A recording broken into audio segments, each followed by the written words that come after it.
A starving bear protected an elderly woman. What happened next shocked the entire town. The storm tore through the Midwest like a living thing, angry, wild, unrelenting. Wind screamed through the trees, wrenching limbs from trunks and flinging them like debris.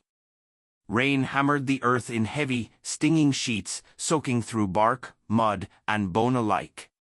Thunder cracked open the sky, echoing off the hills with a fury that made the forest tremble. It was a night meant for staying behind locked doors, for huddling beneath warm blankets, not for wandering the ragged edge of civilization where the forest met the winding rural road. But through the cacophony, something moved, slow, deliberate, burdened. An old gray bear, its coat soaked and heavy with rain, trudged along the forest edge. Its frame was large but gaunt, powerful yet weary, carrying the weight of years in the silence of isolation. Pale scars crisscrossed its limbs, faint beneath the tangled fur, relics of a life long forgotten by those who once cheered for it. Once, this bear had stood in spotlights. It had twirled and balanced, danced and bowed beneath the roaring approval of circus crowds. Children had laughed and clapped as it stood on hind legs, wearing a ridiculous red vest and a ring of tinsel around its neck. It had learned to endure the pokes and prods, the treats followed by chains, the tricks that never felt like games. Then, one evening, no one quite remembers when, an act went wrong. A fall, a fracture, a cry that wasn't part of the performance. The crowd gasped. The handlers didn't return with medicine or comfort. They returned with silence and a cage. Later, they drove the bear far into the green emptiness and opened the trailer door. It stepped out into the woods. The door slammed shut behind it. The engine roared, and then there was only wind. The bear never saw them again. Years passed. It survived, foraged, hid, learned to avoid the smell of gasoline and the flash of headlights. It became a ghost in the woods, sighted rarely, feared often, known by no one, a shadow with no name. But tonight, in the storm, something shifted. A sound, barely perceptible beneath the downpour, reached its ears. Not the sound of animals or storm, not even the crunch of branches under paws. It was softer, human. Breathing, shallow and uneven. The bear halted, raising its broad head, rain streaking from its face like tears. It turned, drawn by instinct, or perhaps something older and deeper than that. Something wordless and ancient. It moved toward the sound, stepping over brambles and broken wood until it found her. A woman lay crumpled beneath a thicket, her body soaked, her dress clinging to her skin like a shroud. Her hair, long, white, and tangled, was plastered to her skull. She was thin, too thin, and her limbs were curled awkwardly, as if she'd collapsed mid-step. The bear stood over her, steam rising faintly from its soaked fur. She wasn't moving. Only the faint rise and fall of her chest gave any sign she was alive. There was no one else, no flashlight, no footsteps, no path back to a house or road. She had come here alone. Why? How far had she wandered? The bear didn't know, and yet it stayed. Slowly, the creature lowered itself beside her, not to devour, not to harm, but to shelter. Its great body curled around her, cutting off the wind, taking the brunt of the rain. Its flank rose and fell with slow breaths, forming a living wall against the cold. There was no logic to this, no reason. But the bear had learned in the lonely years of its exile that some things, some instincts, did not vanish with time or cruelty. The night wore on. The storm began to shift, trading fury for fatigue. Rain eased to a steady drizzle. Thunder retreated. Yet the woman's body remained cold, her breaths thinner. The bear stirred, uneasy. Something in the air, a tension, an urgency, tightened around its ribs. It stood, casting one last glance at her pale face, and turned toward the road. The narrow asphalt stretch lay slick and empty beneath the breaking clouds. One street lamp flickered in the distance. The bear stepped into the lane and roared. It was not a roar of anger, nor of dominance. It was raw and guttural, a sound not heard in this place for generations. A call. A plea. It stood unmoving, soaked to the bone, and roared again. The first car appeared minutes later. Its headlights caught the bear in full silhouette, and the driver, terrified, swerved and accelerated away. The second did the same.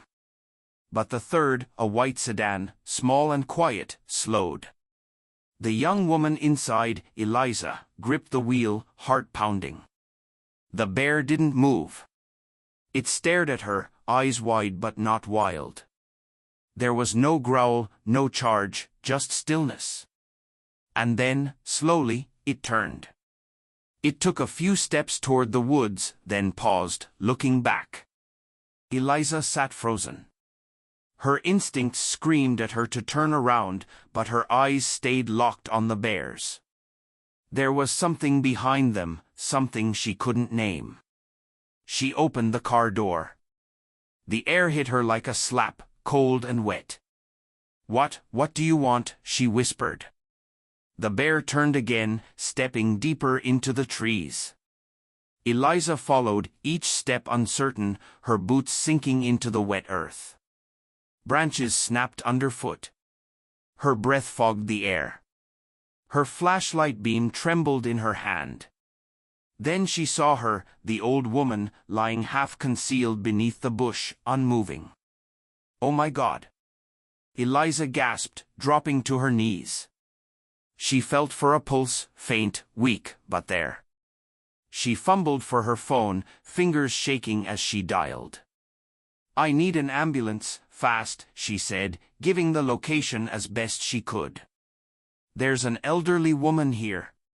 She's unconscious. I think she's been out here all night." Behind her, the bear stepped back. It watched silently as Eliza tended to the woman, placing her own coat over the frail body, speaking soft, soothing words. When the ambulance arrived, its lights casting long beams into the forest, the paramedics barely saw the figure slipping back into the trees. But Eliza did. Their eyes met one last time. Then the bear disappeared into the undergrowth, silent, watching, gone. The paramedics loaded the woman, Grace, into the ambulance. Her pulse was stabilizing. She would live. And though she couldn't yet speak, the warmth returned slowly to her limbs. Eliza remained behind for a few moments, looking into the woods. "Thank you," she whispered, though she wasn't sure to whom. In the days that followed, the story spread. A bear had saved a life. A wild animal had guarded an old woman through a deadly storm and called for help in the only way it could. The news called it a miracle. Social media called it magic. But in the papers, they gave the bear a name, Guardian. And somewhere in the forest, the bear wandered beneath the trees, unaware of the name it had been given. It had no use for titles or fame. But it remembered the warmth of that small, frail body, the instinct that had guided it to stay, and the eyes of the woman who followed. For the first time in many years, it did not feel quite so alone. They named him Guardian, though the bear would never know it. In the days that followed, after Grace was stabilized and the story caught wind of the media, sales images of the drenched, aging bear standing alone on the road flooded social networks. People speculated, embellished, romanticized. Some called it divine intervention. Others dismissed it as coincidence. But those who mattered, those who had seen it, those who had been there, knew better. Grace remained in the hospital for several days, watched over by nurses who were as curious as they were cautious. When she finally opened her eyes, it was to a soft morning light spilling through the blinds, and to Eliza, seated beside her, a half-empty paper cup of coffee cradled in her hands. Grace's voice was fragile, like cracked porcelain, when she asked the bear, "Where is he?" Eliza smiled faintly, relief softening her tired features. "Safe. They didn't hurt him. He's being observed at a wildlife sanctuary just outside town. They say he's calm. Peaceful, even." Grace nodded slowly, her gaze drifting to the window. "He stayed with me all night. I felt his warmth, his weight. He never moved."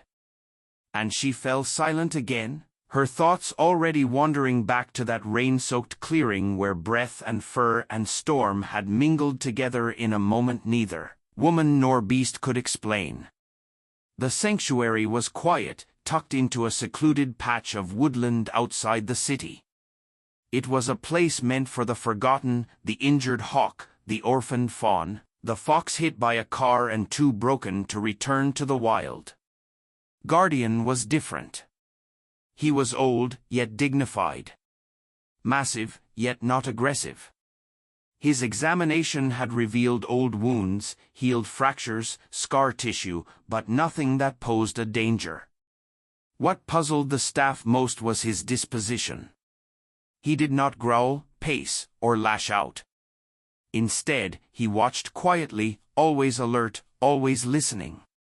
They gave him a wide enclosure filled with trees and rocks, a small artificial stream, and a den built into a shaded rise. He did not use the den. Instead, he sat under the trees, just as he had in the forest, unmoving, like a sentinel carved from stone. Word spread, and people came to see him, but he never responded to the crowds, only to one. Grace was released from the hospital after a week.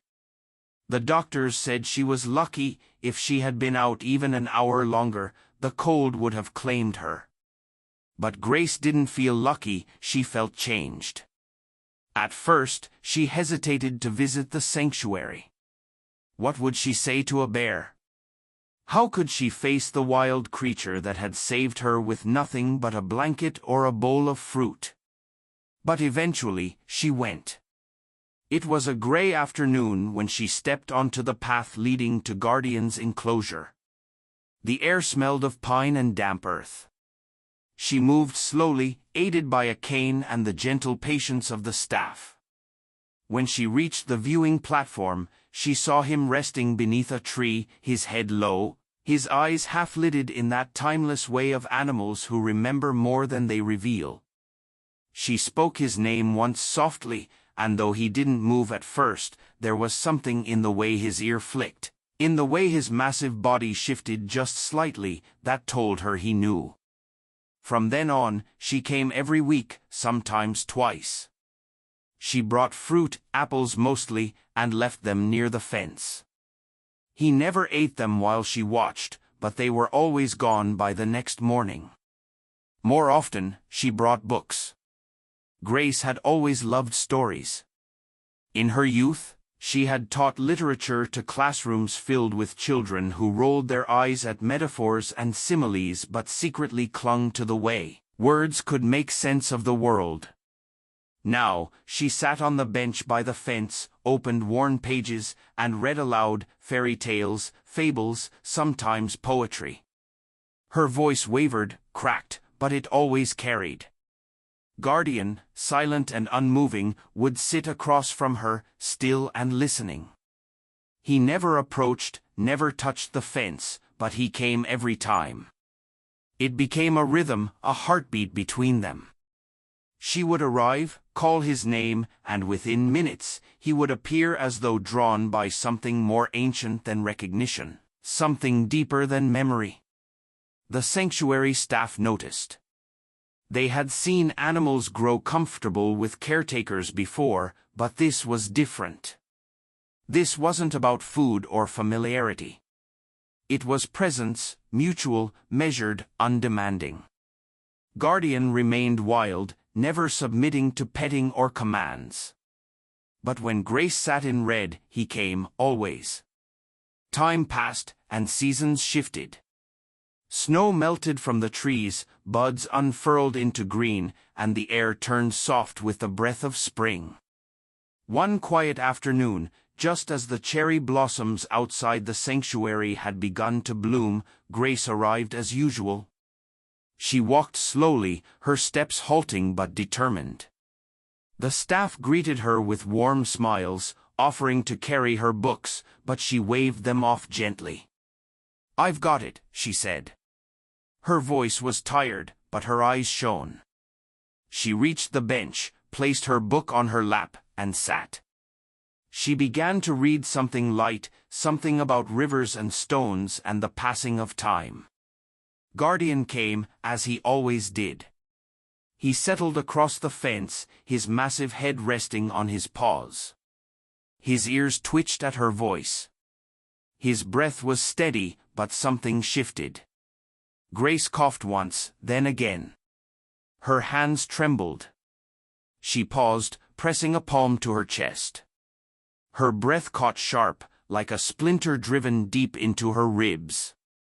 She tried to speak, but no words came. The book slipped from her fingers. Her cane clattered to the ground.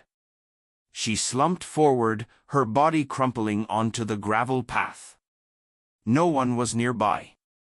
The staff were inside tending to a wounded raccoon. The visitors had already left, but Guardian saw in an instant.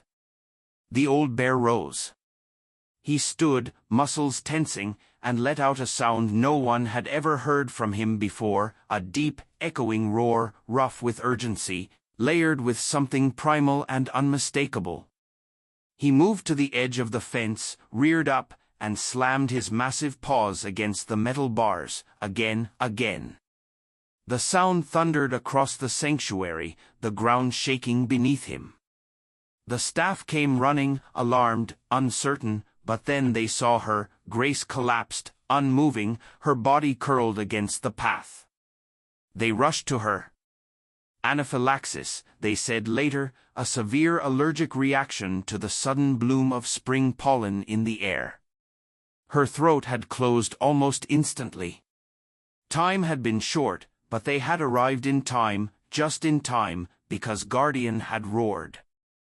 Later, when Grace awoke in the hospital, Eliza was there again, smiling through tears. Tears. "He saved you," she whispered, and Grace, her voice broken, managed only one word in return, "again." The story traveled like wind, the bear who saved 2 lives. The silent guardian. The once abandoned creature who had become a symbol of something far greater than anyone had imagined. People donated to the sanctuary in droves.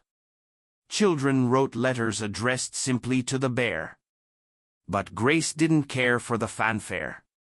She returned as soon as she could, slower now, more careful, and Guardian came too, just as he always had. They sat, day after day, through summer warmth and the gold of autumn. She read, he listened. No fences were needed between them, not truly. There were no commands, no tricks, no chains. Only a shared stillness, a bond written not in words but in something quieter, something sacred. The circus had taught the bear to perform. Life had taught him to fear. But it was Grace who taught him something else, that trust need not be demanded to be earned. That some souls find each other not through force but through quiet, instinctive grace. And so, beneath the canopy of rustling leaves, the woman and the bear sat, 2 lives bound not by language, but by something far older, a kindness that asked nothing in return and a memory that never faded. The days after Grace's second recovery passed with a hush that blanketed both her home and the sanctuary, like early morning fog. There was a reverence in the air now, not born of fear or fascination but of something deeper, A kind of sacred acknowledgement that not all miracles arrive with trumpets and light. Some walk on four legs and speak only with their eyes. Grace's return to the sanctuary came with no fanfare, no reporters, no crowds, just her and the cane she leaned on, each step measured. Her heart was heavier than it had been the first time, not because of fear, but because she had been close, so close, to never returning. She knew, with a clarity sharp as broken glass, that she had been saved once more by a creature the world still didn't quite understand. When she reached the familiar bench, she didn't read. She simply sat, her hands folded in her lap, her gaze steady on the tree line. Guardian appeared within minutes. There was no delay, no question. He moved slowly, almost ceremoniously, and sat across from her, his bulk settled like a mountain at rest. Their eyes met. In his, she saw not wildness, but presence, a conscious awareness, ancient and solid. The same presence that had shielded her from the storm, that had roared for help as her lungs closed in the dirt, and in hers, he saw no fear, only gratitude. Time, that silent sculptor, went to work on them both. Grace aged but not in spirit. Her voice remained steady when she chose to read again. Her laugh, though rare, still had warmth in it. Her hands shook more now, and the walks to the bench took longer, but she came, always. Guardian, too, began to show his years more plainly. His fur grayed further around the muzzle, his steps less sure, his frame, once solid, like stone, now swayed gently with age. But still, he came. They met like the ticking of a clock, steady, rhythmic, inevitable. And though no words passed between them, something was exchanged each time, a hush, a peace, a silent understanding that stretched beyond biology and logic into the sacred realm where heart speaks to heart. It was during one of these quiet afternoons, while the wind stirred the trees with a soft breath of late summer, that Grace made her decision. The world had taken so much from Guardian, his freedom, his youth, his dignity, but it had also given him something rare, a story. And stories, Grace knew, were not meant to be hoarded. They were meant to be told. So, she began writing. Not for fame, not for spectacle, but because she owed him that much. Every evening, she would sit at her worn wooden desk and write longhand by lamplight. Her fingers curled tightly around the pen, as if it were the stem of a flower she dared not break. She wrote of the storm, of the night in the mud, of the roar that stopped the wind, of the eyes that did not accuse but asked, "Will you follow me?" She wrote of the second time, too, the pollen, the collapsing, the roar against the cage, the sound that called life back into her. But most of all, she wrote about the space between the weeks and months of quiet, the sitting, the reading, the slow understanding that grew, not like wildfire, but like moss, gentle, green, inevitable. She sent the manuscript to one publisher, just one, a small press barely known outside of local circles, run by a woman who had once been her student. She didn't expect much, but the woman, now an editor, read it in one sitting. She wept. She called Grace the next day with a trembling voice. "It's more than a story," she whispered. "It's a calling." The book was printed with a soft blue cover and a silhouette of a bear beneath a tree. It was titled Guardian. Word spread slowly, but it spread. It was read in schools, in libraries, and in quiet bedrooms under the hush of lamps. People didn't talk about it loudly, but they handed it to each other with reverence, like a secret too good to keep. Donations to the sanctuary doubled, then tripled. Volunteers came from towns Grace had never heard of. But more than that, people began to ask questions, not about Guardian specifically, but about all animals like him. What happens to circus animals when they age out? What stories are we missing when we assume silence means savagery? What bonds are we blind to because we're taught to measure love only in the shapes we understand? With the royalties from the book, Grace founded something small but fierce, the Guardian and Friends Project, a non-profit dedicated to protecting abandoned wildlife, supporting sanctuaries, and teaching children the emotional lives of animals, not as tools, not as pets, but as beings and storytellers in their own right. She didn't run it, not directly.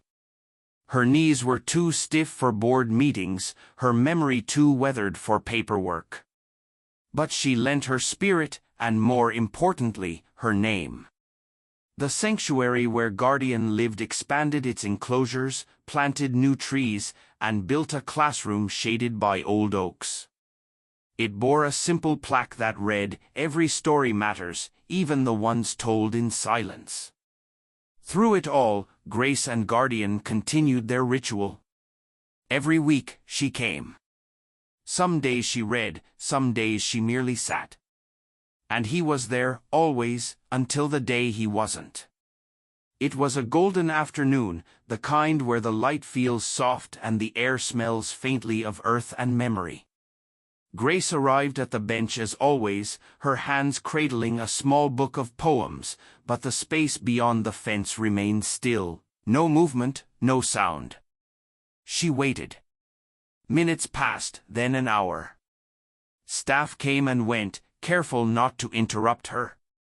But when the sun dipped low and the shadows grew long, one of them gently approached. "He hasn't come out today," the young keeper said softly. "We think he's resting in the den.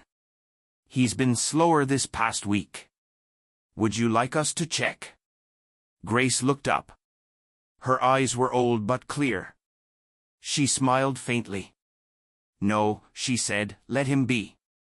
She stayed until the stars began to peek through the canopy, then she rose slowly and left, her cane tapping softly against the stone path.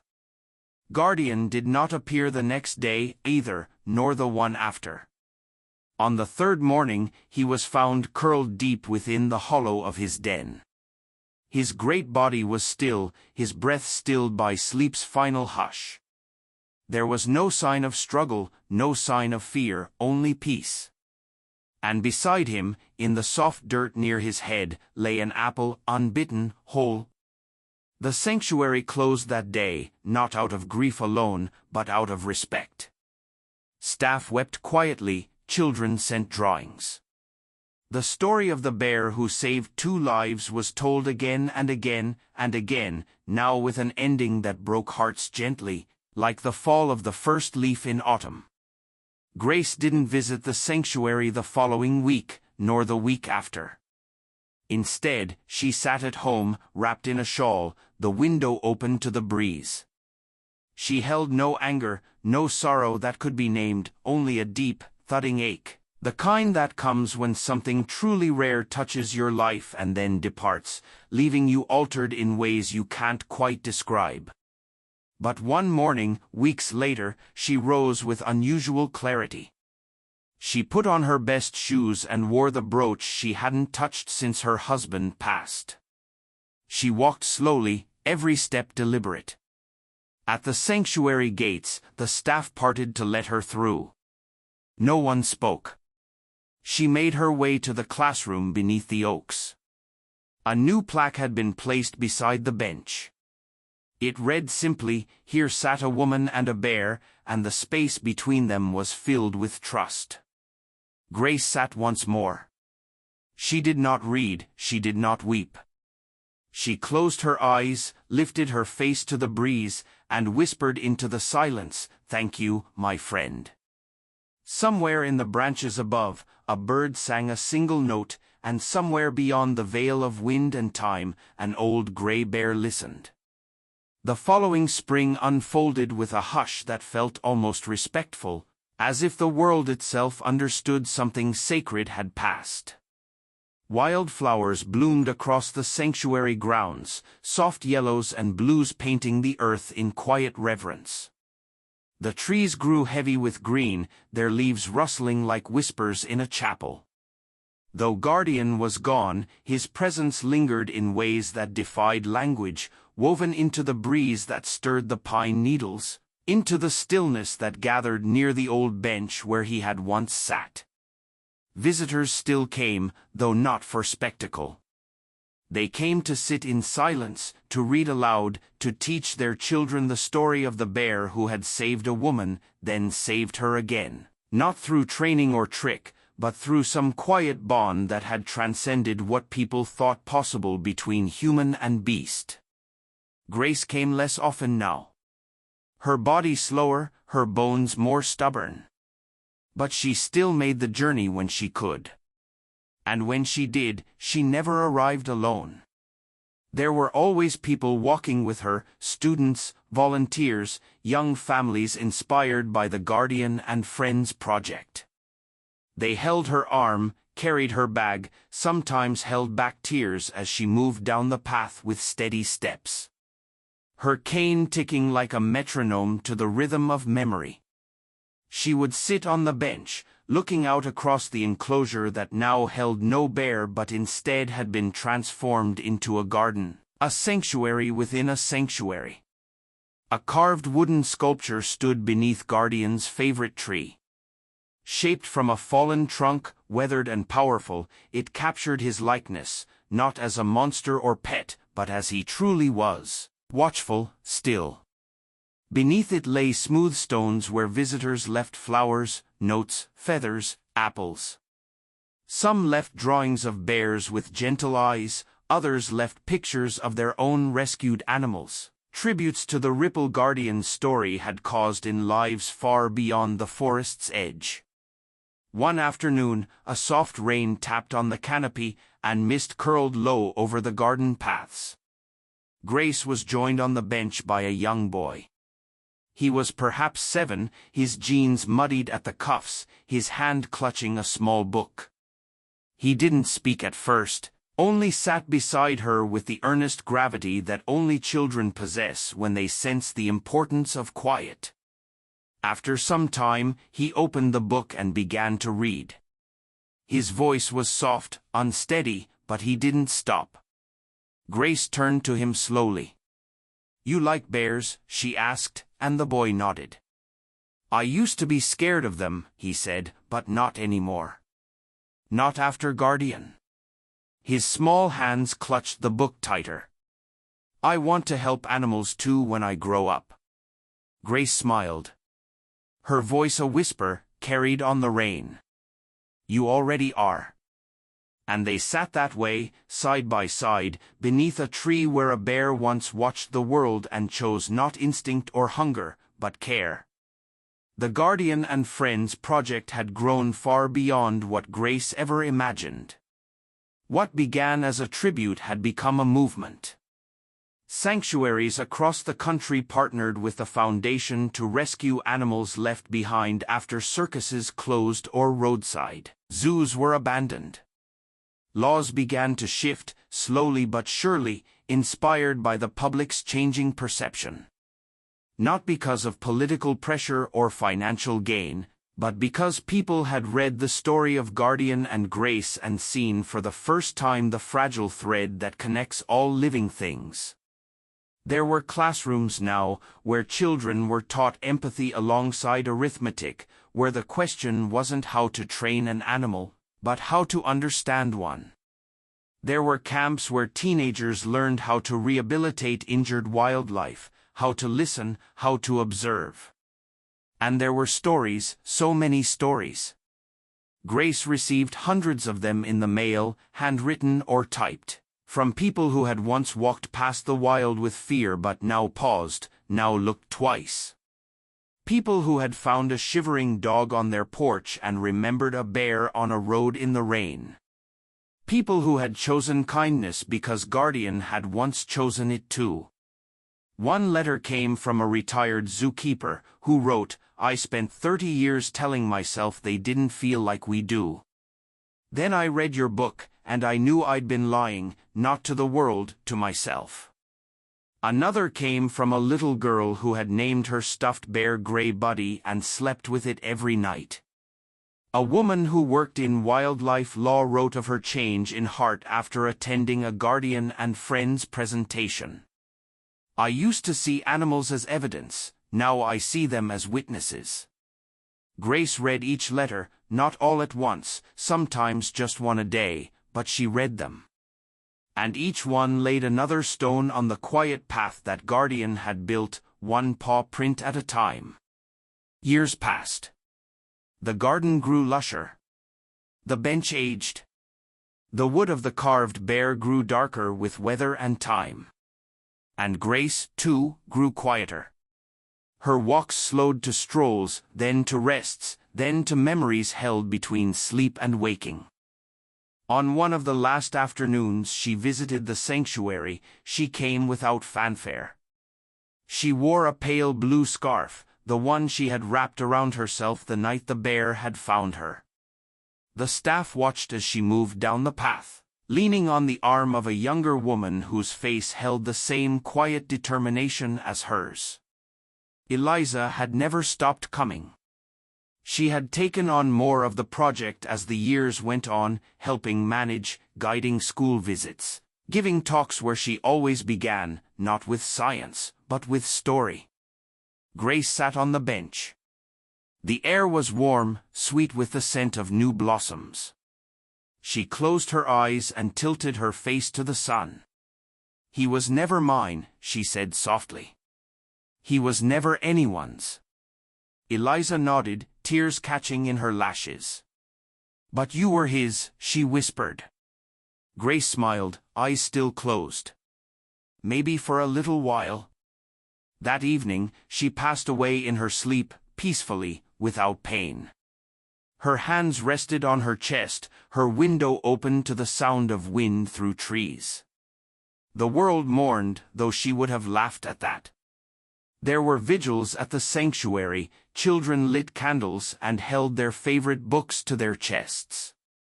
In schools, her story was read aloud. But in the sanctuary garden, beneath Guardian's tree, there was no ceremony, just the birds singing softly in the leaves, just the wind, just the rustle of something remembered.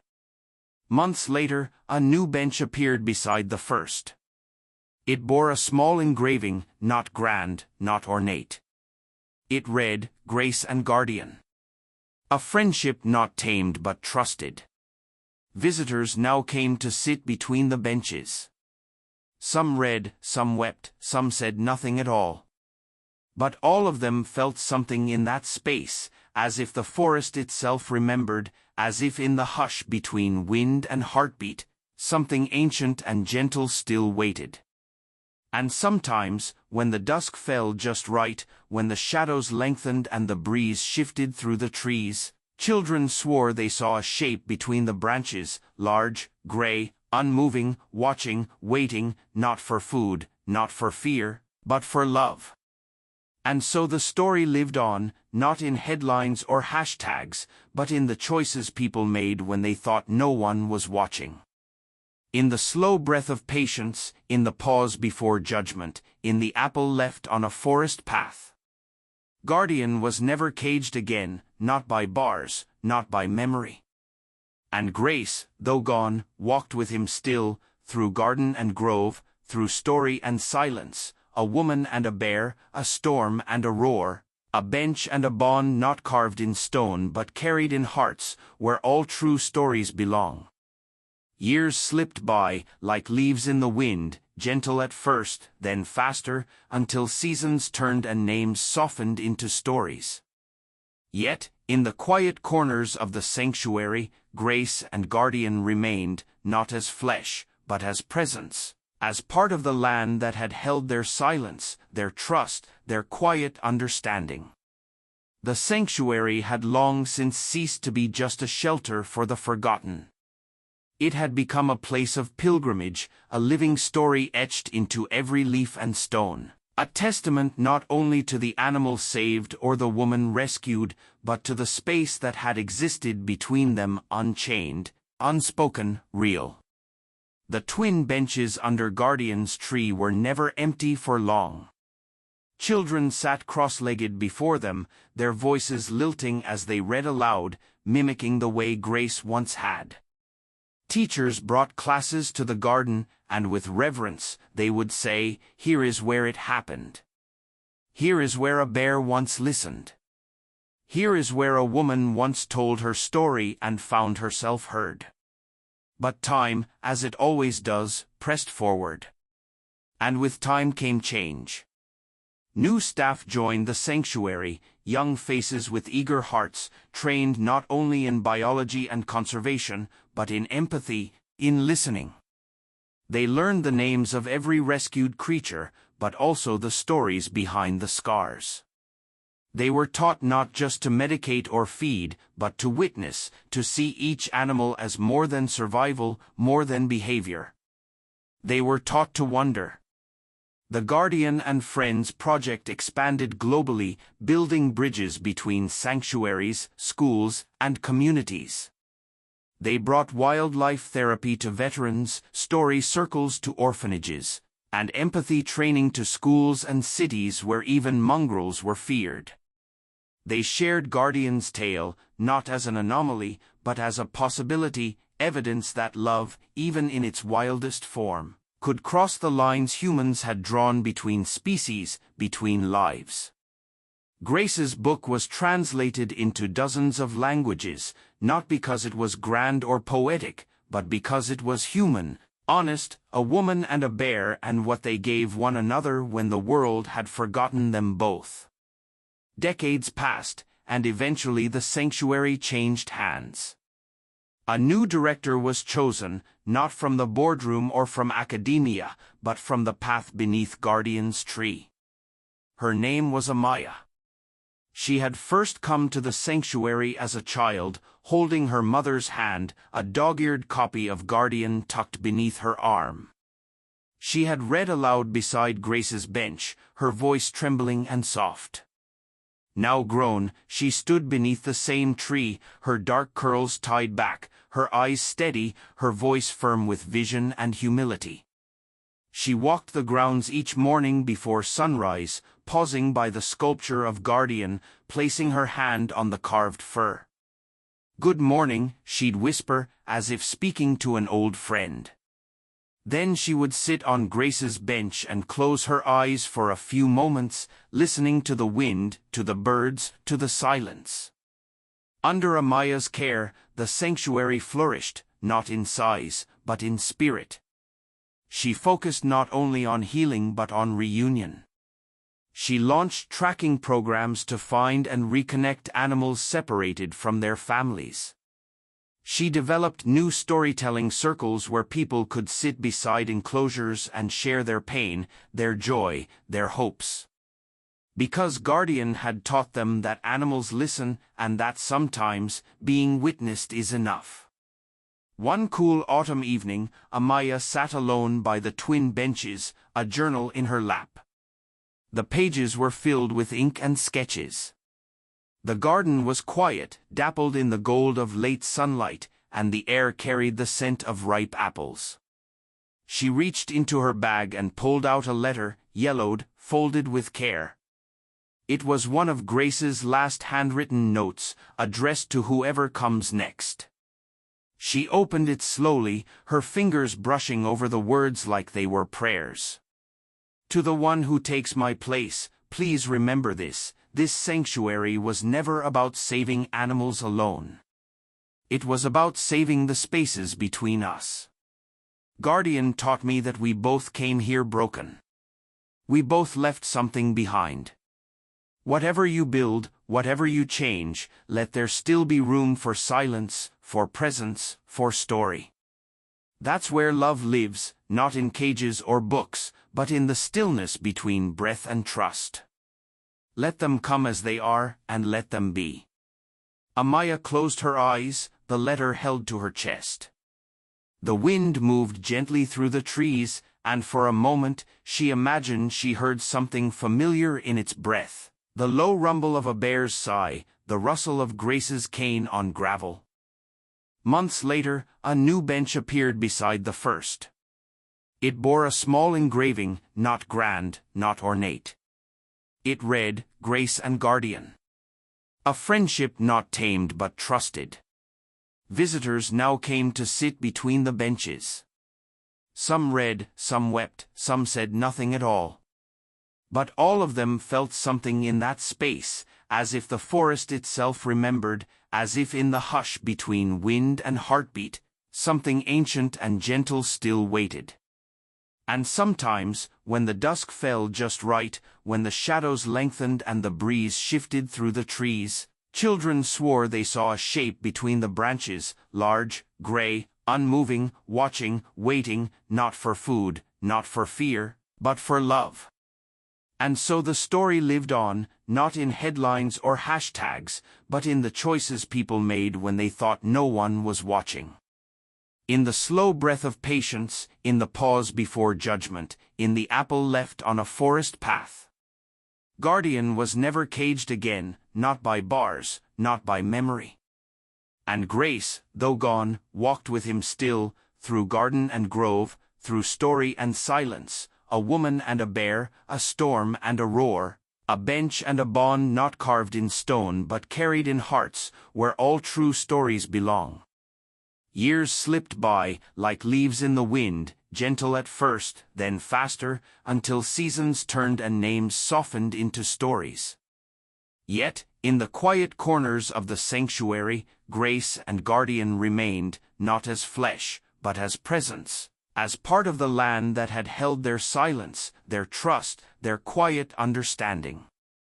The sanctuary had long since ceased to be just a shelter for the forgotten. It had become a place of pilgrimage, a living story etched into every leaf and stone, a testament not only to the animal saved or the woman rescued, but to the space that had existed between them, unchained, unspoken, real. The twin benches under Guardian's tree were never empty for long.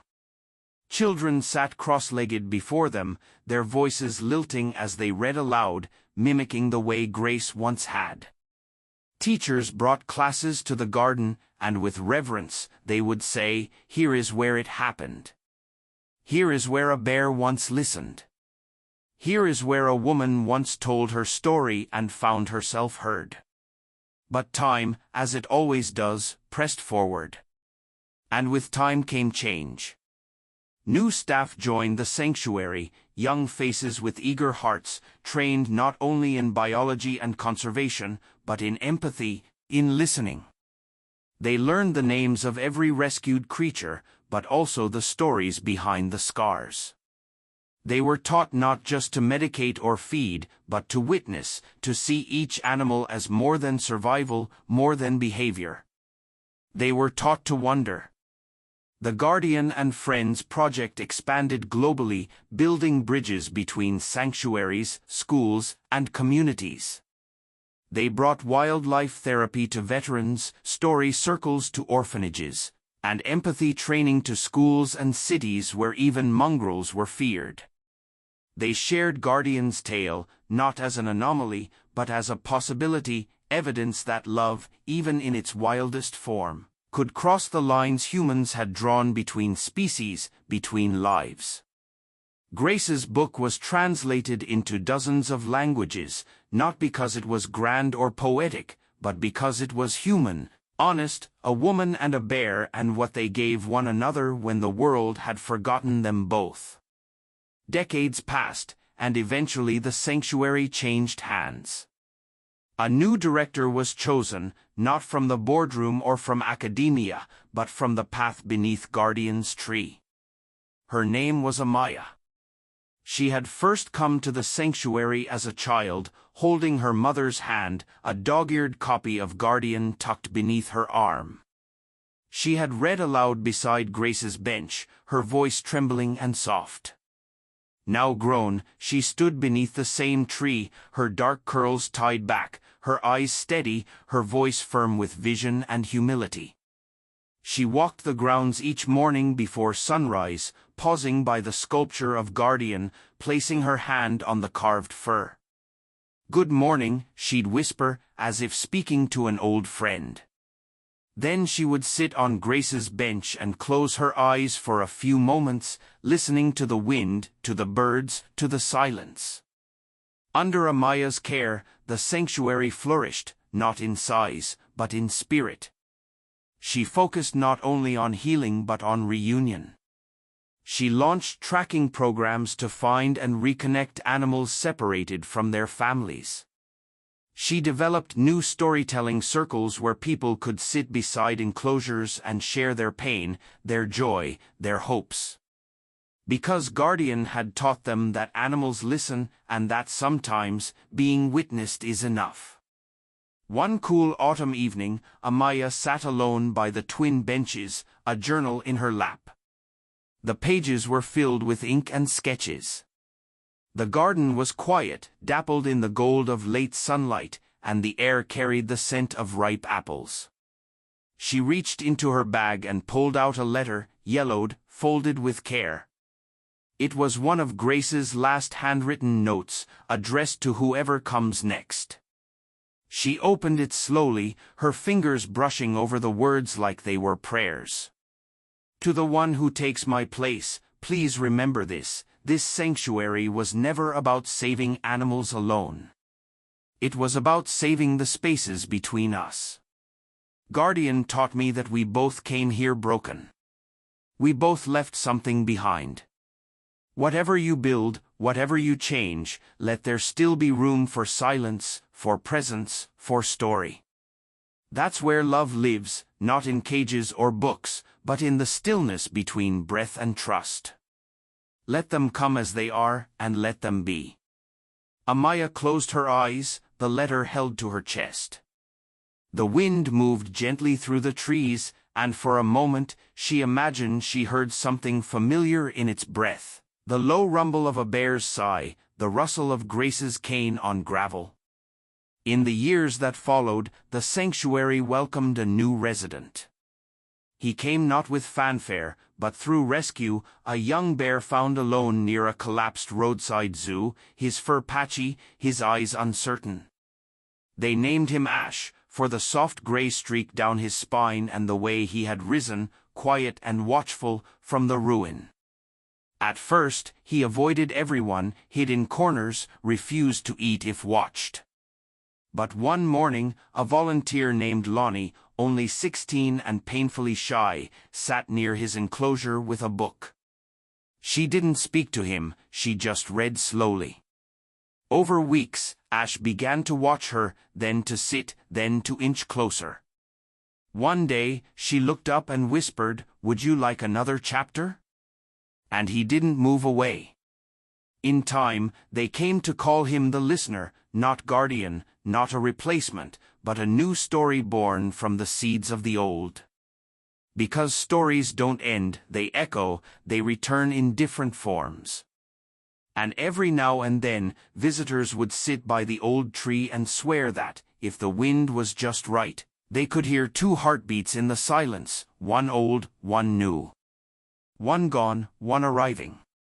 On the 100th anniversary of the sanctuary's founding, people gathered from around the world. They walked the grounds not like tourists, but like pilgrims. At sunset, they met in the garden beneath Guardian's tree. No speeches, no microphones, just people and stories and the breeze. A little girl, no older than Grace had been when she first fell in love with reading, stood near the twin benches. She held a stuffed bear in one hand, a drawing in the other. She knelt beside the carved wood and placed the drawing there, two figures, one tall, one wide, sitting side by side, with the words, "Thank you for loving each other." And when the stars began to appear one by one above the canopy, Amaya looked up and smiled. Somewhere, beyond what eyes could see, in a place untouched by time, a woman with silver hair walked side by side with a great gray bear. There were no fences, no enclosures, no need for names, just the soft sound of paws and feet, of laughter and breath, of presence and peace. They walked through the eternal hush, not looking back, because everything they had given still lived, still bloomed, and every kindness carried forward. and the world, remembering them both, walked a little more gently because of it. The final story wasn't one of endings, but of beginnings, of the bonds we build when no one demands them, of trust unspoken, love untrained. A woman and a bear, a storm and a bench, a garden where silence once listened, and a world that, in remembering, chose to believe that even the wildest hearts can recognize one another in the dark and choose again and again.